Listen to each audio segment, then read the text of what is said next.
안녕하세요. 이번 시간에는 대용량 한글 자연어 처리 모델의 클라우드 분산 학습 및 배포 사례에 대해서 말씀을 드리도록 하겠습니다.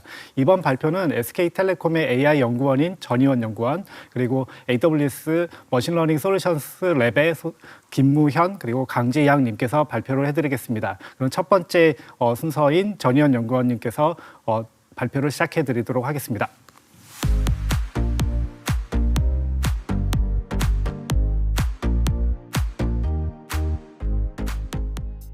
네, 안녕하세요.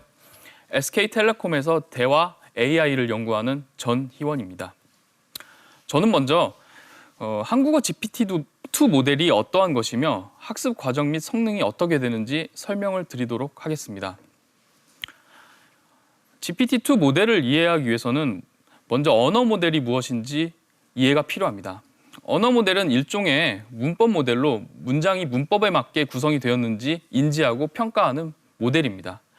이러한 모델의 학습은 이전 토큰들을 기반으로 다음 토큰을 잘 예측하게 하기 위해 모델을 학습을 의도하기 때문에 대용량의 텍스트 데이터를 그대로 활용할 수 있다는 장점이 있습니다. 그리고 언어 모델을 학습하는 데는 다양한 아키텍처가 존재하지만 가장 성능이 좋은 것은 트랜스포머를 이용한 방법입니다. 트랜스포머를 이용한 모델 중 대표적인 모델이 여러분들이 잘 아시는 버트와 GPT-2 모델입니다. 지금 보여드리는 그림은 트랜스포머를 이용한 대표적인 두 가지 모델인 버트와 GPT-2 모델이 알고리즘상으로 어떠한 부분이 다른지를 보여주고 있는 그림입니다. 트랜스포머 블록을 이용한 버트와 GPT-2 아키텍처의 가장 큰 차이점은 아래와 같은 어텐션 방식입니다. 버트는 입력 시퀀스 전체를 한 번에 보고 관련된 다양한 특징을 뽑는 데 최적화되어 있습니다. 그리고 GPT-2는 자연스러운 문장을 생성하는 데 모델의 초점이 맞춰져 있죠. 버트는 아래와 같이 주변 토큰을 기반으로 마스크된 단어를 예측하기 위해 학습이 되는데 이를 위해 셀프 어텐션을 모든 시퀀스에 적용하는 방식을 사용합니다. 반면에 GPT-2의 경우 이전 슬라이드에서 설명한 언어 모델을 학습하기 위해 예측을 해야 될 토큰의 다음 토큰 정보들을 보지 못하게 제한을 하고 학습을 합니다. 이렇게 학습된 모델은 문장에 포함된 토큰들에 대한 확률적 생성을 가능하게 합니다. GPT-2 학습은 비지도적인 학습 스킴을 따르기 때문에 우리가 가지고 있는 어떠한 텍스트 데이터를 사용해 학습이 가능합니다.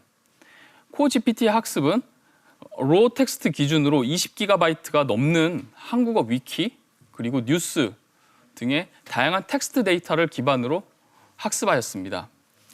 그리고 확률 기반의 토크나이저를 사용해 문장을 토큰화하기 위해 엔트로피를 최소화하게 유도하였습니다. 5만 개의 토큰을 기반으로 다양한 표현을 할 수 있게 하였습니다. 오른쪽 그림은 토크나이저의 예시를 보여주고 있는데요. 상단은 로 텍스트, 하단은 토큰화된 텍스트입니다. 코어 GPT-2는 호로보드와 MXNet을 이용해 학습이 되었습니다. MXNet을 이용한 가장 큰 이유는 MXNet의 처리량이 가장 좋았기 때문입니다. 언어 모델 학습과 같이 학습 데이터가 무궁무진한 경우 MXNet은 적합한 선택지였습니다. 또한 링리듀스 기반의 호로보드와의 결합을 통해 이러한 MXNet의 장점을 멀티노드로 극대화할 수 있었습니다.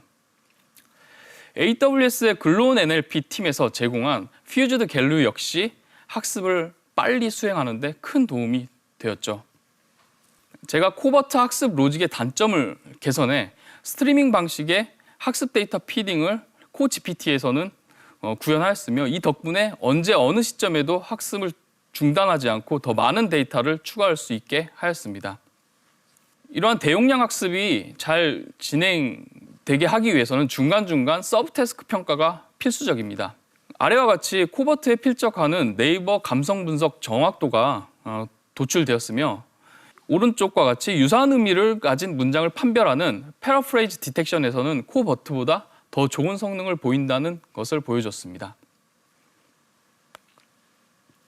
앞서 언어 모델이 학습되는 과정을 잘 상기시켜보면 모델은 다음 토큰을 잘 예측하는 목적 함수로 학습된다는 것을 알 수 있습니다. 이 데모는 몇 가지 토큰을 모델에 미리 알려주고 다음 토큰을 확률적으로 예측하게 하면서 문장을 어떻게 생성해내는지 보여줍니다. 먼저 그리디하게 예측하는 모습을 보면 꽤 정교한 문장을 만들어준다는 것을 확인하실 수 있을 것입니다. 대부분의 문장 생성 모델은 확률적으로 샘플링해서 문장을 만들게 됩니다. 이렇게 하면서 모델이 다양한 표현을 만들어내도록 유도하는 것이죠. 5만 개의 토큰 중 탑 5 토큰만으로 문장을 좀 더 길게 생성해보죠. 역시 잘 생성되는 것을 알 수 있습니다.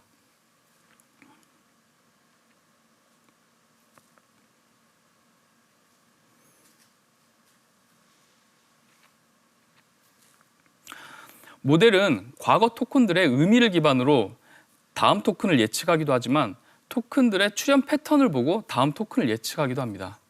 앞에 몇 개 도시를 명시하고 콤마를 찍어주게 되면 이렇게 한국에 있는 도시만 나열할 수도 있겠죠.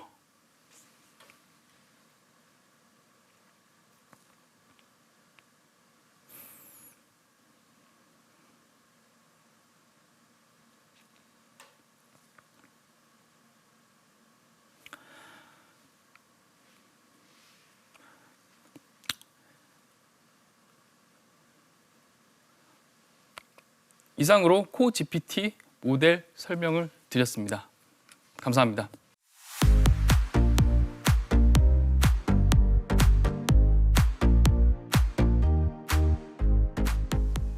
예, 지금부터는 AWS 서비스를 활용한 분산 딥러닝 학습에 대해서 살펴보도록 하겠습니다. 분산 딥러닝 학습을 하기 위해서는 스케일 아웃한 구조가 필요하게 되는데요. 스케일 아웃을 효과적이고 효율적으로 하기 위해서는 다음과 같은 요구사항이 필요합니다. 첫 번째로는 공유 스토리지가 필요한데요. 공유 스토리지에서 병목이 되지 않도록 빠른 속도를 제공을 하는 공유 스토리지가 필요하고, 두 번째로는 분산 학습은 여러 노드 간의 대용량 데이터를 주고받게 됩니다. 하기 때문에 그 대용량 데이터를 주고받는 속도를 빠르게 하기 위한 고성능 네트워크가 필요하고, 마지막으로는 고성능 GPU 서버가 필요하게 됩니다. GPU 연산 속도도 빨라야 되지만 코어 GPT-2와 같은 대용량 데이터를 활용을 해서 학습을 하는 경우에는 GPU 자체의 메모리도 큰 것이 필요합니다. 그러한 하드웨어적인 요구사항을 저희가 살펴봤고요. 지금 살펴볼 내용은 소프트웨어적인 어떤 툴킷들을 활용할 수 있는지에 대해서 이야기를 나눠보도록 하겠습니다. 여러 GPU를 이용한 학습 또는 분산 학습을 위한 소프트웨어는 딥러닝 프레임워크에서 자체적으로 제공하는 기능을 활용할 수도 있고요. 예를 들어서 텐서플로우 같은 경우에는 디스트리뷰티드 스트래티지 기능을 활용을 하거나, 파이토치에서는 디스트리뷰티드 데이터 패러럴 또는 아파치 MXNet과 같은 경우에는 파라메타 서버와 같은 기능을 활용하실 수도 있지만, 최근에는 딥러닝 프레임워크와 함께 사용할 수 있는 분산 학습 전용 툴킷인 호로보드와 같은 것들을 많이 사용하고 있습니다. 저희 프로젝트를 진행하기 위해서는 MXNet과 호로보드를 사용을 해서 분산 학습을 진행하였습니다. 자, 다음으로는 AWS 서비스가 어떻게 분산 학습을 수행하는데 사용할 수 있는지에 대해서 살펴보도록 하겠습니다. 두 가지 커다란 옵션이 있는데요. 첫 번째 선택지는 아마존 EC2 인스턴스를 활용을 해서 분산학습 환경을 구성하는 방법이 있고요. 두 번째 선택지는 아마존 세이지 메이커를 활용하는 방법이 있습니다. 첫 번째 옵션에 대해서 살펴보도록 하겠습니다. 아마존 EC2 인스턴스를 사용하는 경우에는 아마존 EC2 P3DN24X 라지와 같은 인스턴스 타입을 활용을 해서 고성능의 GPU 서버를 활용할 수 있습니다. 두 번째 선택하셔야 될 것은 빠른 네트워크 속도입니다. 빠른 네트워크 속도를 보장하기 위해서 일래스틱 패브릭 아답터를 저희는 활용을 했고요. 이 일래스틱 패브릭 아답터를 사용할 경우에는 네트워크 밴드위스가 최대 100G까지 이제 나올 수 있기 때문에 노드 간의 네트워크 통신으로 인한 병목을 저희는 줄일 수 있었습니다. 빠른 공유 스토리지로는 아마존 FX4 러스터라는 서비스를 사용을 해서 노드 간에 데이터를 빠르게 로딩할 수 있고, 노드를 늘렸을 때 추가적인 작업이 없이 바로 데이터를 액세스할 수 있도록 구성을 하였습니다. 만약에 세이지 메이커를 사용하신다면은 위아 EC2에서 사용한 옵션 그대로 이제 사용할 수가 있고, 조금 다른 점은 스토리지로는 아마존 S3 스토리지를 사용을 해서 이 S3에 있는 데이터를 액세스하는 형태로 분산학습을 구성할 수가 있습니다. 저희가 구성한 아키텍처에 대해서 살펴보도록 하겠습니다. 코 GPT-2 학습을 위한 아키텍처 설명을 드리면은 앞서 말씀드린 것처럼 EC2, P3, DN 인스턴스들을 활용을 했고요. 그다음에 고속 네트워크를 위한 일래스틱 패브릭 아답터로 모든 인스턴스를 연결을 했습니다. 그 인스턴스들이 접근하는 공유 파일 시스템으로는 아마존 FX4 러스터라는 걸 사용을 했고, 러스터는 실제 데이터는 S3 버킷에 있는 것들을 읽어서 사용을 했습니다. 그리고 더 중요한 거는 이렇게 구성된 환경에서 분산 학습을 수행할 때 상태를 모니터링하기 위해서 클라우드 와치를 사용을 했고요. 그 다음에 오랜 기간 동안 학습이 이루어지기 때문에 학습을 주어진 조건에 맞춰서 자동으로 종료하고 학습 상태를 보고하는 것을 자동화하기 위해서 람다와 SNS 서비스를 활용을 했습니다. 아키텍처는 이렇게 구성을 했는데 학습이 진행이 되는 동안 그냥 놔두진 않죠. 저희가 인간으로서 또는 AI 전문가로서 무엇인가를 해야 되는데 저희가 했던 일에 대해서 설명해 드리도록 하겠습니다. 학습을 진행하면서 해야 되는 일은 CPU와 GPU 인스턴스들의 자원이 잘 사용이 되고 있는지를 모니터링하면서 학습이 효율적으로 진행되고 있는지 확인하는 것이 굉장히 중요합니다. 일반적으로는 저희가 모든 일이 잘 되기를 원하는데 여러분들이 분산 학습이라든지 딥러닝 학습을 하다 보면은 어떤 문제들을 만나게 될 것입니다. 문제들이 일어나고 있는지 없는지를 확인하기 위해서는 자원 사용률을 모니터링하는 게 굉장히 중요한데요. 그런 것들을 저희가 지속적으로 수행을 했고, 만약에 성능 병목이 발생을 했다라고 하면은 조금 다이브 딥하면서 분석을 해야 됩니다. 분석을 하기 위해서는 아파치 MXNet이나 호로보드의 프로파일링 데이터를 수집을 하고 분석하는 일을 같이 수행을 했습니다. 그 수행 결과 저희가 확인했던 바틀렉 하나를 예를 들어 드리겠는데요. 이 예는 저희에 국한되지는 않을 것 같습니다. 여러분들이 학습을 수행하면서 학습 효율이 또는 속도가 늦어졌을 경우에 이러한 패턴들이 있는지를 확인하시면은 학습을 조금 더 효율적으로 개선할 수가 있을 것 같습니다. 예를 들어 저희가 학습을 수행하면서 확인했던 거는 CPU, GPU, 파일 시스템 I/O를 모니터링을 했습니다. 근데 학습을 하면서 저희가 모니터링 해본 결과 GPU 사용률이 지금 보시는 바와 같이 급격하게 떨어지고, 반면에 CPU 사용률과 디스크 라이트 오퍼레이션이 주기적으로 올라가는 패턴들을 발견했습니다. 그렇다면은 이 이야기는 학습이 효율적으로 진행이 되지 못하고 있다라는 거를 얘기를 해주고 있고요. 그렇다면 어떻게 해결해야 될까를 확인하기 위해서 소스 코드 분석을 통해서 저희가 원인을 찾았는데요. 원인은 너무 자주 체크 포인트를 저장하는 것이 원인으로 밝혀졌습니다. 따라서 거기에 대한 해결책은 코드를 변경을 해서 저장 주기를 이제 바꿔줬고요. 그러므로 인해서 GPU 사용률을 조금 더 높일 수 있었고, 그 결과는 학습 속도를 더 빠르게 할 수 있었습니다. 여러 가지 튜닝도 함께 시도를 했습니다. 앞서서 말씀드린 것처럼 젤로라는 그 액티베이션 펑션을 적용을 해서 학습 속도를 높일 수 있었고요. 엔비디아에서 나온 그 버트 아담이라는 거를 적용을 해서 학습 속도를 조금 높이고, 그다음에 믹스드 프리시전을 적용을 하고 데이터 변조를 CPU가 아닌 GPU에서 처리함으로 인해서 학습 속도를 높일 수 있었습니다. 이런 여러 가지 작업을 통해서 저희는 이와 같은 결과를 얻었는데요. 처음에 학습을 시작할 때는 초당 53문장 정도를 학습하는 거에 비해서 여러 가지 튜닝, 그다음에 문제점들을 해결한 결과 마지막에는 한 노드에서 1.5배 정도의 속도가 향상이 되었습니다. 자, 한 노드에서 성능 향상은 이렇게 다 끌어올렸어요. 그러면은 저희가 하고자 하는 거는 여러 노드를 활용을 해서 분산 학습을 하는 거기 때문에 저희가 내려야 될 결정은 몇 개의 인스턴스로 분산 학습을 수행을 해야 될지, 또는 몇 개의 GPU로 학습을 했을 때 가장 효율적일지를 판단을 해야 됩니다. 이를 위해서 여러 가지 인스턴스 종류들, 그다음에 여러 개의 인스턴스를 투입을 해서 학습 성능을 측정을 한 결과 저희 코 GPT-2 같은 경우에는 P3 DN 24X라지 8개의 인스턴스를 사용을 했을 때 가장 좋은 GPU 효율을 달성할 수 있음을 확인했고, 이 구성으로 5일간 학습을 진행하였습니다. 자, 그렇다면은 아마존 세이지 메이커로 학습을 할 수가 없을까요? 라는 질문을 자연스럽게 하실 겁니다. 네, 할 수 있습니다. 최적의 설정, 그다음에 튜닝 작업이 끝났기 때문에 새로운 데이터셋을 활용을 한 전체 학습을 수행하거나 다운스트림 NLP 태스크를 위한 파인 튜닝을 하는 경우에는 아마존 세이지 메이커를 사용하는 게 반복적인 학습, 지속적인 학습을 하는데 더 효율적입니다. 하기 때문에 세이지 메이커를 이런 분야에 활용을 하실 수 있으십니다.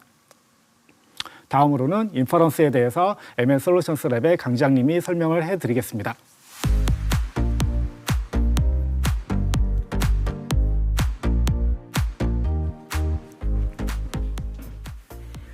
이제 학습을 마친 모델을 아마존 세이지 메이커에서 배포하고 추론하는 과정에 대해서 말씀드리겠습니다. 아마존 세이지 메이커는 AWS의 통합 머신러닝 플랫폼입니다. 아마존 세이지 메이커의 노트북에서 모델을 개발하고 이미 최적화되어 있는 알고리즘을 가져다 사용을 하거나 분산 트레이닝을 쉽게 하실 수 있습니다. 또한 학습이 끝난 모델은 확장성과 가용성이 뛰어난 구조로 운영 환경에 배포해서 여러분의 서비스에 쉽게 통합할 수가 있습니다. 세이지 메이커의 각 모듈은 독립적이기 때문에 필요한 기능만 여러분이 이미 가지고 계신 개발 플로우와 조합을 해서 사용하시면 효율적인 개발 운영 환경을 구축하실 수가 있습니다. 머신러닝 모델의 인퍼런스는 트레이닝과 약간 다른 특성을 가지고 있는데요. 데이터를 배치 단위로 병렬 처리하는 트레이닝과는 다르게 실시간 인퍼런스는 대개 개별 입력을 처리합니다. 많은 연산이 필요한 트레이닝과는 다르게 인퍼런스는 훨씬 적은 연산량을 필요로 하고요. 트레이닝은 단독 애플리케이션으로 실행이 되지만 인퍼런스는 대부분 다른 비즈니스 로직과 애플리케이션 스택에 통합되어 동작합니다. 또한 트레이닝은 특정한 시기에만 집중적으로 실행이 되는 반면 인퍼런스 서버는 항상 켜져서 운영되기 때문에 여러분의 머신러닝 워크로드의 비용은 대부분 인퍼런스에서 발생하게 됩니다. 아마존 세이지 메이커에서 인퍼런스에 사용할 수 있는 인스턴스 타입은 매우 다양한데요. 표에서 왼쪽은 CPU 인스턴스, 오른쪽은 GPU 또는 하드웨어 가속기가 있는 인스턴스입니다. T 패밀리는 짧은 잡에 대해서 매우 비용 효율적으로 사용할 수 있는 인스턴스고요. M 패밀리는 일반적인 CPU와 메모리 비율을 가지고 있는 무난한 인스턴스 타입이 되겠습니다. 그리고 2배의 메모리를 사용할 수 있는 R 패밀리 인스턴스가 있고 CPU 바운드 잡인 경우에 더 비용 효율적으로 쓰실 수 있는 C 패밀리 인스턴스가 있습니다. 그리고 엔비디아 V100 기반의 가장 연산 능력이 뛰어난 GPU 인스턴스인 P 패밀리가 있고요. 엔비디아 T4 기반의 인퍼런스에 최적화되고 비용이 저렴한 G 패밀리 인스턴스가 있습니다. 또한 저희가 개발한 인퍼렌시아라고 하는 인퍼런스 가속칩을 사용할 수 있는 인프1 패밀리가 있고요.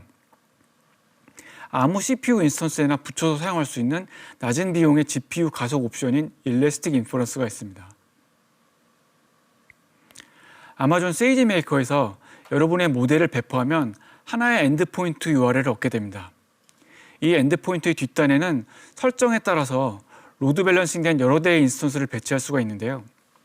또한 오토 스케일링으로 설정을 하면 인퍼런스 리퀘스트가 빠르게 증가하거나 감소할 때 필요한 인스턴스 수를 탄력적으로 늘리거나 줄일 수 있습니다.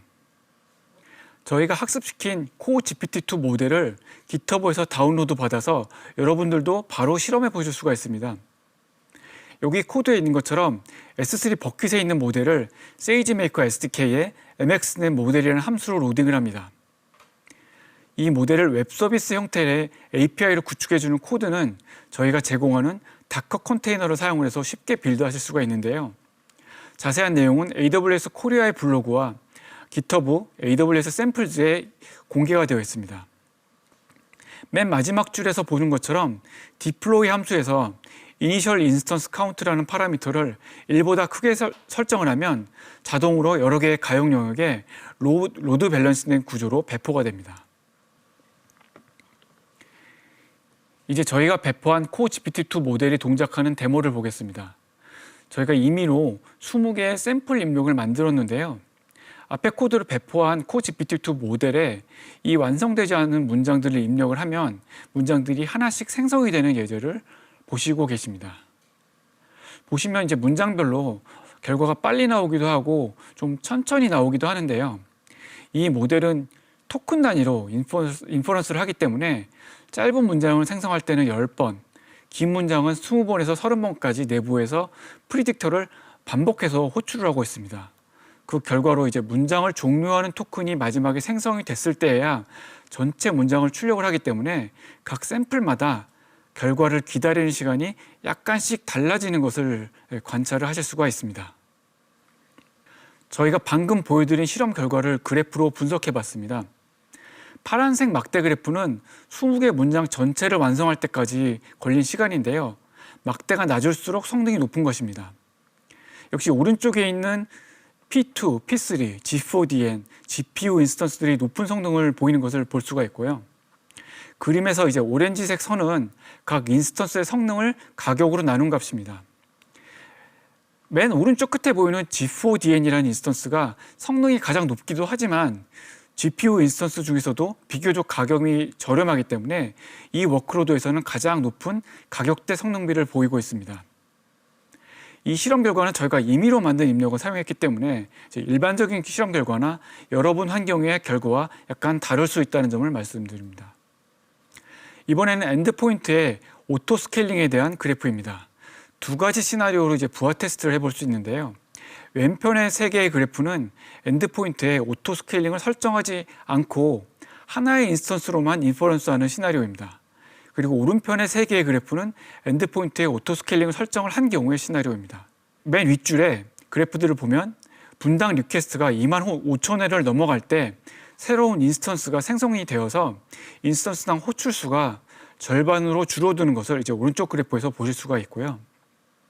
가운데 줄에서는 분당 리퀘스트가 증가함에 따라서 인퍼런스의 레이턴시가 급증하는 시점이 왼쪽에서는 이제 관찰이 되는데 오른쪽 그래프에서는 스케일 아웃되어서 그 레이턴시가 다시 줄어드는 것을 볼 수 있습니다. 마지막 줄에서는 리퀘스트가 증가함에 따라서 더 이상 이 리퀘스트를 처리하지 못해서 에러가 급격히 늘어나는 시점을 볼 수가 있지만 오른쪽 그래프에서는 그런 시점, 그 구간을 더 이상 볼 수 없는 것을 볼 수 있습니다. 지금까지 오늘 세션에서 설명드린 모델과 코드들은 SKT AI GitHub과 AWS 샘플즈 GitHub에 각각 공개가 되어 있습니다. AWS 코리아의 블로그에도 오늘 보여드린 코드 배포를 그대로 따라할 수 있는 글이 올라와 있습니다. 관심 있는 분들은 확인해 보시고 실습을 해보시면 좋을 것 같습니다. 지금까지 오늘 저희들의 세션에 참석해 주셔서 대단히 감사를 드립니다.